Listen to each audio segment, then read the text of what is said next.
Bienvenue dans la matinale de l'entrepreneur qui s'intéresse une fois de plus à l'innovation avec cette société Linkinov. Vous allez en savoir plus parce que c'est tout nouveau, une plateforme digitale dédiée à l'innovation et à l'expertise scientifique. Pour en parler, qui de mieux que sa directrice générale, Céline Klausner, bonjour. Bonjour. Merci d'être avec nous. Alors, c'est un projet qui s'adresse aux entreprises innovantes, aux chercheurs entrepreneurs. C'est bien parce que beaucoup d'entre eux nous écoutent. Et puis, je précise que cette société que vous lancez, vous l'avez bâtie, elle existe déjà, mais vous êtes en train de la faire monter en puissance. Eh bien, c'est un projet soutenu par l'État, par BPI France. Est-ce que vous pouvez nous en dire plus? Qu'est-ce que c'est que cette plateforme digitale dédiée à l'innovation? Oui, alors Linkinov est un réseau social qui est exclusivement dédié à l'innovation et c'est le tout premier réseau social du genre. Il a été conçu pour offrir aux chercheurs qui possèdent des connaissances scientifiques indispensables à l'innovation et aux entreprises de l'autre côté qui ont besoin d'innover, et de se rencontrer, de s'identifier, parce que c'est pas toujours facile de savoir où sont les uns et les autres, de se connecter et très bientôt de pouvoir aussi contractualiser autour de missions d'expertise. C'est évident, on pensait qu'ils se connaissaient, mais finalement, voilà, les gens du CNRS, si je simplifie, les gens de l'INSERM travaillent sur leurs projets entre eux, mais en vérité, il y a plein de ramifications, et même au niveau international, ça peut être intéressant d'avoir une approche transversale par projet, c'est ça qu'il faut comprendre. En fait, l'innovation des entreprises a besoin d'être nourrie, alimentée par les connaissances scientifiques de nos chercheurs académiques qui possèdent des sommes considérables de connaissances qu'aucune entreprise n'a les moyens de posséder en propre, la capacité d'avoir en interne. Donc cette interaction, elle est vraiment essentielle. Alors, admettons, pourquoi rejoindre Linkinov? Il y a ceux qui nous écoutent, il y a les chercheurs qui sont particulièrement au cœur de ce projet. Quel est l'intérêt? Enfin, quels sont les différents intérêts? Parce que j'ai l'impression qu'il y en a plusieurs. Alors, nous, on a placé au cœur de notre offre la mission d'expertise scientifique. Pourquoi? Parce que c'est souvent à travers cette première expérience que l'entreprise et le chercheur apprennent à se connaître et apprennent à se faire confiance. Ça, c'est très important parce que ça va déclencher un cercle vertueux qui est essentiel en fait pour l'innovation et la compétitivité d'un pays. C'est à partir de ce moment-là que ça ouvre le champ des possibles pour les uns et les autres et que ils ont envie, les deux communautés ont envie d'aller plus loin en fait dans l'innovation partagée. Et c'est de là que naissent de très belles choses, de très belles innovations. Donc nous, on a décidé de simplifier tout ça parce qu'aujourd'hui le cadre contractuel est un peu compliqué pour les uns et pour les autres en France. Et donc on révèle un modèle et surtout on offre une connexion digitale, une interface de matchmaking qui n'existe pas du tout et qui va faire gagner du temps et vraiment de la simplicité à tout le monde. Et puis vous savez de quoi vous parlez quand vous parlez de mission scientifique, parce que je précise que vous avez travaillé notamment à la valorisation de projets de recherche au ministère de l'Enseignement supérieur, toutes les subventions, les soutiens, ce qui existe pour faire qu'un projet, juste une idée, se concrétise. Vous savez tout ça. Et quand on vous entend rapidement vous parler de mission d'expertise scientifique, dans quelle mesure est-ce que cette notion est-elle au cœur de votre prestation? Eh bien, l'idée, c'est qu'on a fait en sorte que par la publication d'une annonce, l'entreprise puisse exprimer son besoin très facilement. Et là, la plateforme digitale, nous avons créé un algorithme spécifique qui va faire en sorte de révéler au regard des besoins exprimés dans l'annonce, de révéler des profils d'experts, des chercheurs. Donc en fait, on agit, on stimule sur cette rencontre. Et il se trouve que derrière, le chercheur et l'entrepreneur vont pouvoir rentrer dans un dialogue via un chat sécurisé, vont pouvoir s'entendre sur la mission, vont pouvoir déterminer toutes les caractéristiques. Et ensuite, là, nous allons offrir la possibilité qui contractualise très simplement. Et de là, on espère que justement ce fameux cercle vertueux dont je vous ai parlé s'enclenche et fasse en sorte que d'autres beaux projets d'innovation se fassent. Alors, est-ce que vous auriez un exemple des projets d'innovation? Il y en a dans tous les domaines, mais ça peut nous aider à comprendre la démarche que vous nous proposez. Alors, il faut savoir que Linkinov s'adresse à tous les chercheurs, donc à toutes les entreprises et va couvrir tous les champs de la connaissance. Ça, c'est très très important. Mais on a envie aussi que les uns et les autres se rencontrent autour de groupes thématiques. On a par exemple un groupe autour des mobilités. Pourquoi, avec les JO 2024, il va y avoir besoin d'innovation autour de solutions de mobilité. Et ça, c'est l'occasion que les uns et les autres dialoguent, se rencontrent pour inventer des choses ensemble. Et où intervient encore les Linkinov? Il y a effectivement des personnes qui vont être éligibles, qui vont vouloir rejoindre cette communauté. Oui.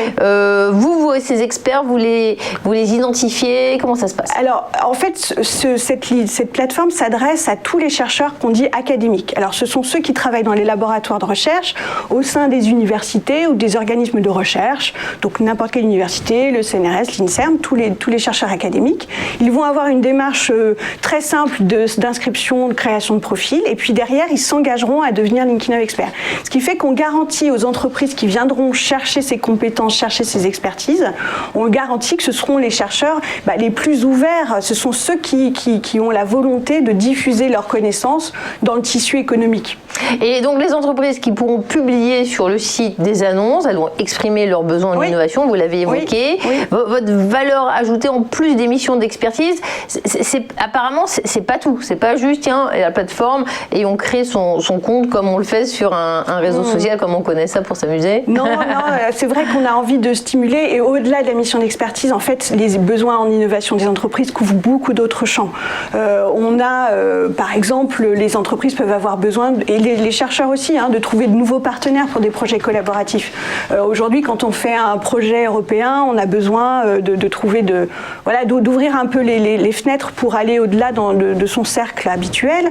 Rechercher aussi des équipements, des plateformes technologiques, des équipements de pointe pour faire ces mesures habituelles dans les programmes de R&D. C'est pas toujours facile de l'identifier, donc on proposera un catalogue un petit peu d'un nouveau genre.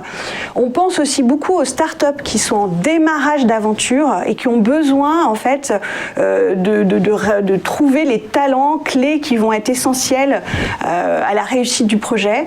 Et enfin, on a une grande ambition pour l'insertion professionnelle des post-doctorants, parce que à travers Linkinov, on pense rendre visible de très très beaux talents en recherche et innovation qui peuvent très bien trouver leur place dans les programmes R&D des entreprises. Donc votre idée de connecter chercheurs, entreprises, couvre de nombreux besoins. Par quels moyens les entreprises ont-elles accéder à vos services, puis en termes de coûts, c'est peut-être trop tôt là, vous présentez le projet et puis ça va être opérationnel dans les semaine qui viennent, quoi. Oui, alors la plateforme existe, elle est ouverte, il est tout à fait possible aujourd'hui de créer son profil, qu'on soit chercheur ou entreprise. On a déjà une communauté de presque 3000 inscrits, donc voilà. C'est rapide pour créer son profil. Ah, c'est hyper simple, Il n'y a rien de plus simple, c'est le standard habituel de création de profil. Et puis, dès que l'offre qu'on a évoquée sur la contractualisation, les fonctionnalités les plus différenciantes seront ouvertes et opérationnelles, et bien là, on aura l'ouverture d'un système d'abonnement assez classique avec une gamme de prix qui ira de 50 € à 80 € par mois environ. Et intégrer la communauté d'experts innovants, alors ça permet de travailler sur des projets très très spécifiques. Et puis en ce moment, on s'en rend bien compte, on parle de changement climatique. Oui. Il y a des défis qui demandent beaucoup d'innovation. On va pouvoir les aborder sur votre plateforme? Oui, absolument. À travers, je vous dis, des groupes. Nous, notre idée, c'est que ces deux communautés qui utilisent en général des réseaux sociaux différents utilisent la logique digitale pour échanger, construire ensemble et vraiment relever ensemble tous ces défis de demain qui... Et si je comprends, on parle des chercheurs, mais les décideurs économiques, les investisseurs, oui, tout ça va se rencontrer. C'est pas uniquement des académiciens qui sont tous agrégés et qui parlent entre eux dans une tour d'ivoire. C'est pas du tout ça. Absolument. Beaucoup, au-delà des entreprises innovantes, il y a une grande communauté qui ont besoin de ces expertises scientifiques. On a des fonds d'investissement qui en ont besoin à travers des due diligence. On a vraiment une ouverture très grande à la communauté globale innovante. Et en passant, une question me vient. On a parfois des secrets à garder, oui, des brevets. Oui. J'imagine, je comprends votre plateforme aide à la mise en relation, et c'est pas un souci pour les entreprises de dire tiens, moi je travaille là-dessus, pour autant ça va pas donner des infos à leurs concurrents. Non, alors c'est très important effectivement, et c'est pour ça qu'on a prévu la publication d'annonces sous mode anonyme, parce qu'en effet, la plupart du temps, les entreprises n'ont absolument pas envie et ne veulent pas ouvrir un œil, faire en sorte que les concurrents aient un œil sur leur projet. Donc il y a la confidentialité à travers la publication d'annonces, et après, je reprécise que le dialogue qui va s'entamer entre l'entreprise et le chercheur bénéficiera d'un chat sécurisé et crypté qui va garantir toute la confidentialité. Ce qui a l'air sécurisé aussi, c'est que voilà, si demain je m'improvise, tiens, je suis agrégé de sciences économiques, eh bien en vérité, vous avez moyen de certifier, n'importe qui ne peut pas se labelliser de tel ou tel diplôme. Autant l'inscription, elle sera ouverte à tous et que ce sera très facile, autant derrière nous, du fait de nos relations avec les actionnaires académiques, eh bien nous allons faire en sorte de faire certifier par l'autorité de tutelle, comme on dit dans les universités et les organismes de recherche, le fait que ce chercheur appartient bien à ce laboratoire. C'est très important pour la validité et la crédibilité de l'outil. Eh bien, je me suis laissé dire que Thomas Pesquet, un grand expert du spatial, allait bientôt se connecter, créer son profil sur LinkedIn Off, mais il n'y a pas que Thomas Pesquet, il y a plein de chercheurs et de personnes qui travaillent sur l'innovation et qui sont très bien et dans tous les domaines. Céline Klausner, merci beaucoup de nous avoir présenté LinkedIn Off, un beau projet pour faciliter l'innovation en France et au niveau international. C'était la matinale de l'entrepreneur, c'était notre invité. Merci de nous avoir suivis, merci à vous.